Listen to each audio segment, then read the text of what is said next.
Episode 2. Reunions. The train arrived in the city and it made a brief stop. I slowly walked off the train platform step. I was in awe just as when I saw it a year ago when Rei made it to the Japan Swimming Nationals.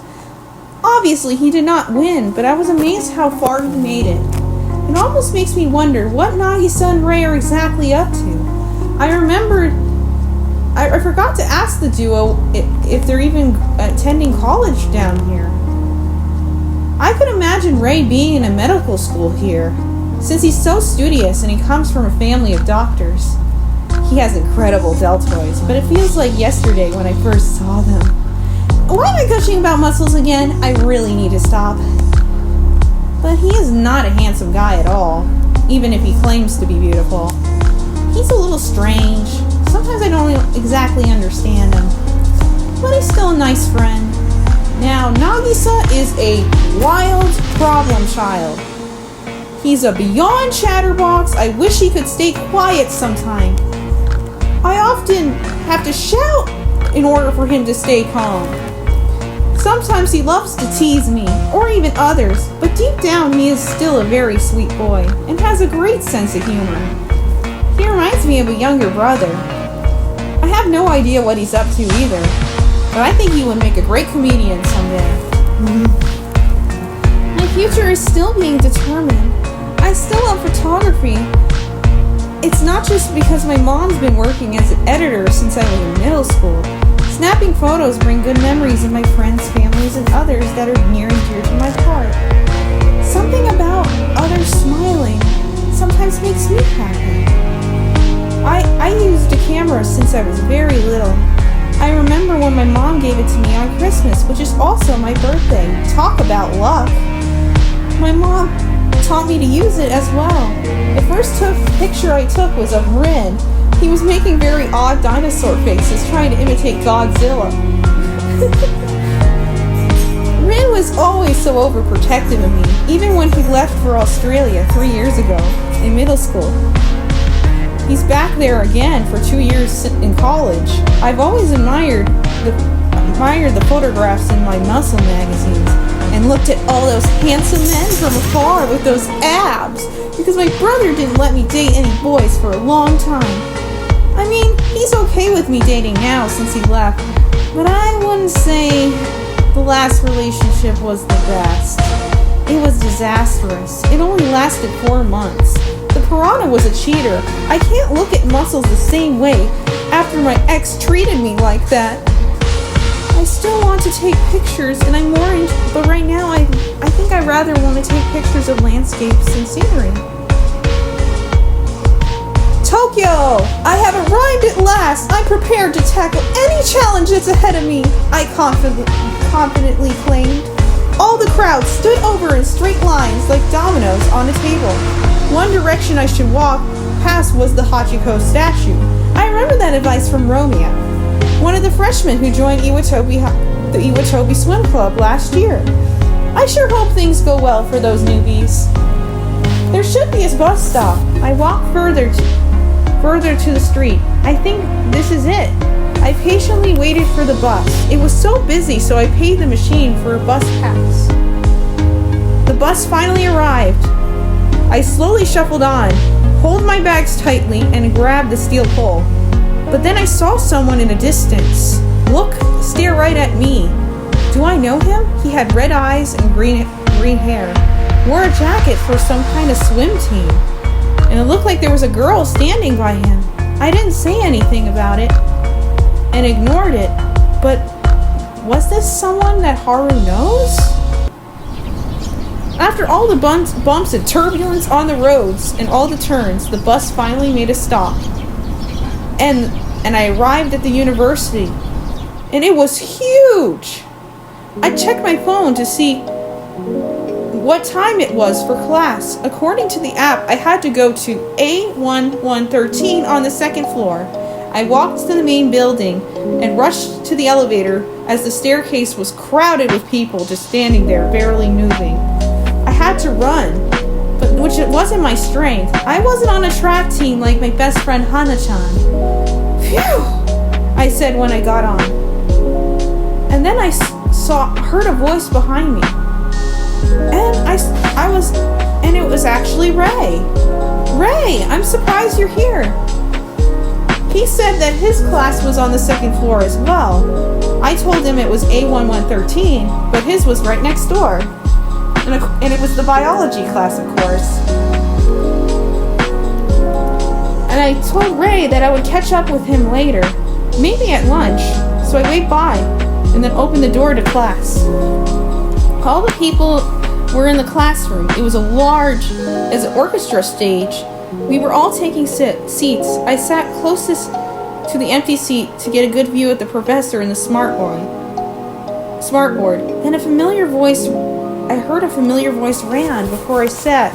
"Excuse me?" a boy said as he bumped right into me.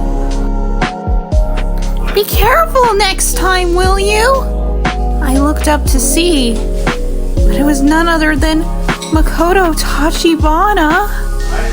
I knew he was here, but I completely forgot that I did transfer to the same school as him.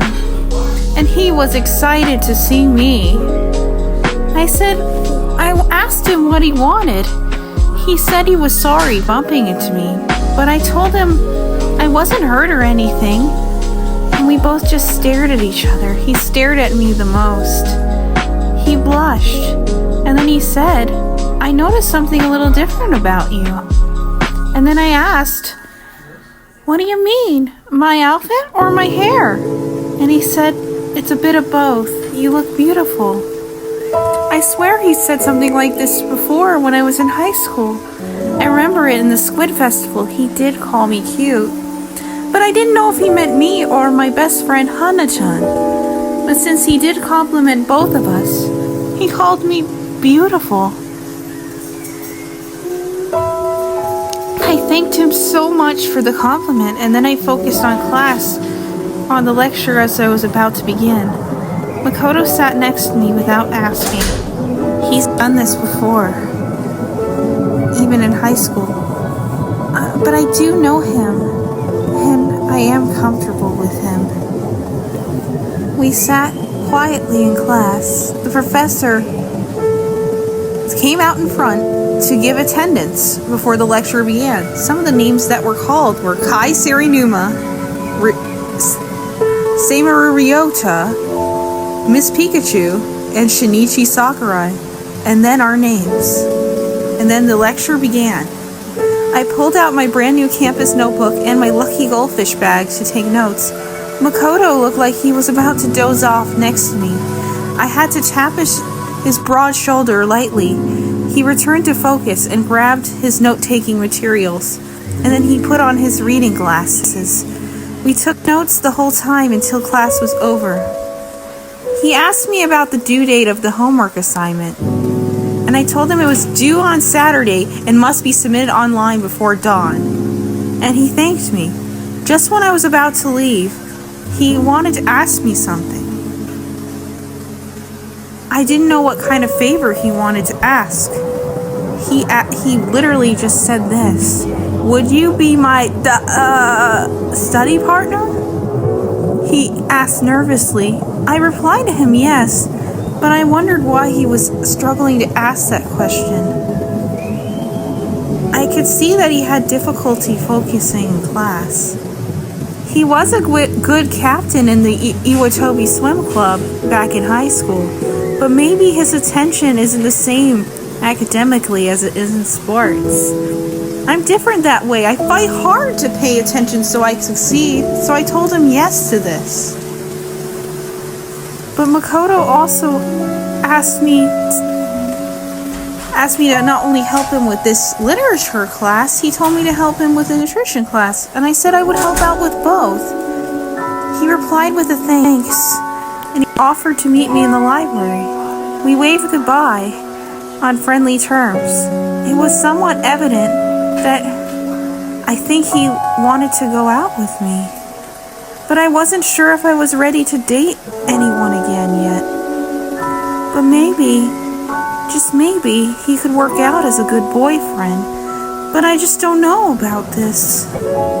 I walked out the door with all my things, and then I gently walked outside to get to my apartment.